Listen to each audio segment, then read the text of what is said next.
Prajurit Komando Pasukan Gerak Cepat atau Kopasgat TNI Angkatan Udara membantu evakuasi warga terdampak banjir di Pondok Gede Permai, Jati Asih, Bekasi, Jawa Barat.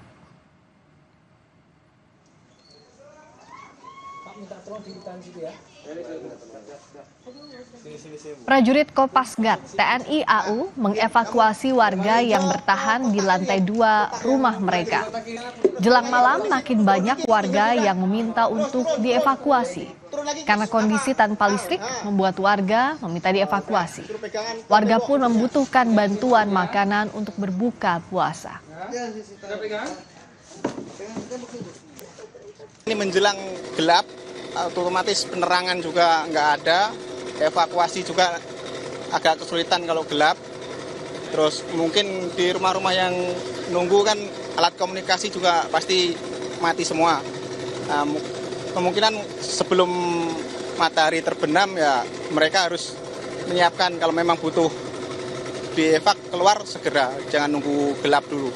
Karena kita akan juga kesusahan nanti kalau udah gelap, nggak kelihatan mana air, mana atap rumah, jadi berat nanti kita ngevaknya.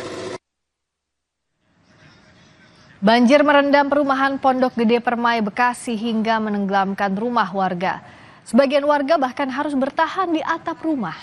Ketinggian banjir di Pondok Gede Permai, Bekasi menenggelamkan rumah berlantai 1. Sebagian warga harus mengungsi ke atap rumah, sementara warga yang rumahnya 2 lantai bisa bertahan di lantai 2. Tim gabungan BNPB dan TNI terus melakukan evakuasi terhadap warga untuk dipindahkan ke posko pengungsian.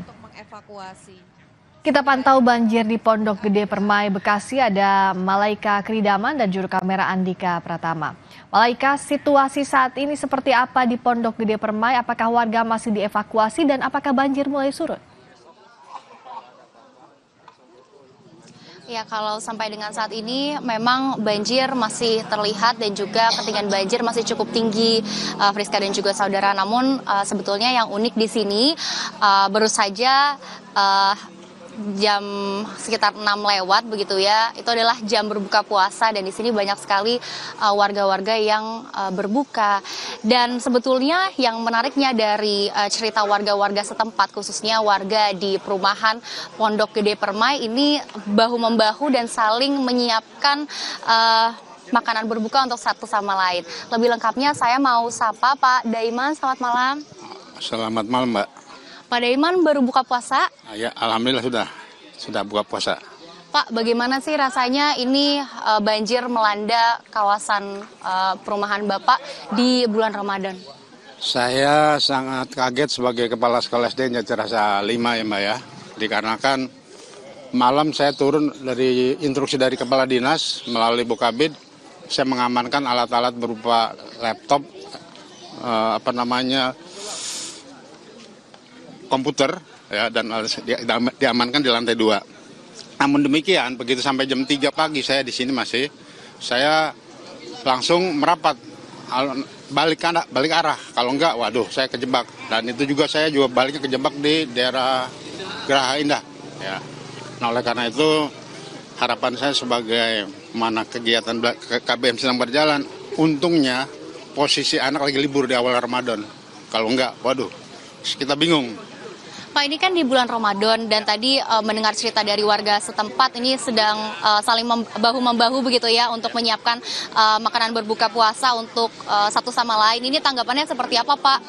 Saya salut khususnya kepada warga sekitar, khususnya komplek PGP Pondok Gede Permai, saling bahu-membahu dalam hal ini. Kita sesama bersaudara, tidak mandang pilih bulu. Yang penting kita tidak memikirkan masalah, yang penting toleransi, saling bahu-membahu agar warga kita selamat. Ya, kita sedapat mungkin kita menyelamatkan saudara-saudara kita yang kena musibah banjir. Mudah-mudahan guru saya juga ada yang terjebak di dalam, kondisinya biar aman-aman saja. Pak, tapi kan ini untuk makanan berbuka artinya banyak sekali warga yang menyiapkan untuk satu sama lain ya. Kalau untuk mungkin dari Pemda setempat atau petugas setempat, adakah memberi sembako untuk buka puasa? Untuk sementara ini masih sifatnya swadaya, Mbak. Ya, kami dari PGRI barusan dapat informasi akan dikoordinasikan lewat organisasi agar jangan sampai nanti tidak tepat sasaran ataupun tidak nyampe kepada yang si korban. Oleh karena itu dari dinas juga menghimbau kepada khususnya pada rekan-rekan guru, bukan hanya saya aja. Sekolah yang terdampak banjir ini di Jati Asih, SD negeri ada SD Jati Rasa 3, namun dia sudah agak lumayan, sudah surut. Kalau saya ini mungkin agak lama. Ya. Tambahan satu lagi bahwa kami juga ada di atas itu ada SMA Negeri 21, kondisinya numpang di Yayasan Permata Sakti. Kepala sekolah itu sampai baru tadi kira-kira jam berapa dievakuasi dari malam, dari jam subuh. Baru tadi sore nih dievakuasi. Nah, serasa itu aja. Berarti artinya evakuasi terus dilanjutkan walaupun ini saat ini sedang jam berbuka puasa ya Pak. Tadi saya sempat berbincang juga, di situ ada organisasi Skin Jakarta yang menyiapkan makanan berbuka untuk warga setempat. Apakah Bapak lihat sudah dibagikan? Ya, sementara ini saya sudah melihat bahwa didistribusikan melalui perahu karet, karena dengan keterbatasannya perahu itu, karena bloknya nyampe ke dalam-dalam sana Mbak. Jadi yang depan-depan ini ya mungkin masih agak kesulitan karena perahu ini terbatas ya. Oleh karena itu saya berharap khususnya kepada pemerintah, khususnya Wali Kota Bekasi, yang dalam hal ini saya menghimbau agar masyarakat khususnya di PGP dan sekitarnya biar bisa tertolong, jangan sampai ada korban jiwa. Itu aja. Baik, terima kasih banyak Pak Damian. Selamat melanjutkan aktivitas Anda kembali. Nah, itu dia saudara, walaupun saat ini atau tadi barusan begitu ya adalah jam berbuka puasa, memang kondisi di perumahan kawasan Bekasi ini masih cukup, genangan airnya masih cukup tinggi. Kalau di dalam itu ketinggiannya bisa mencapai 5 meter, dan memang karena belum ada bantuan dari Pemda setempat maupun pemerintah setempat, ini warga akhirnya memilih untuk saling bahu-membahu dan menyiapkan menu makanan atau menu buka puasa untuk satu sama lain. Friska. Terima kasih Malaika, semoga banjir di sana segera surut dan warga kembali lagi ke rumah masing-masing untuk berkegiatan. Apalagi ini di bulan Ramadan pasti akan semakin terasa butuhnya berada di rumah. Terima kasih Malaika. Sesaat lagi saudara, kami kembali dengan sorotan retret kepala daerah di Magelang dilaporkan atas dugaan korupsi ke KPK. Dan Wamendagri menyebut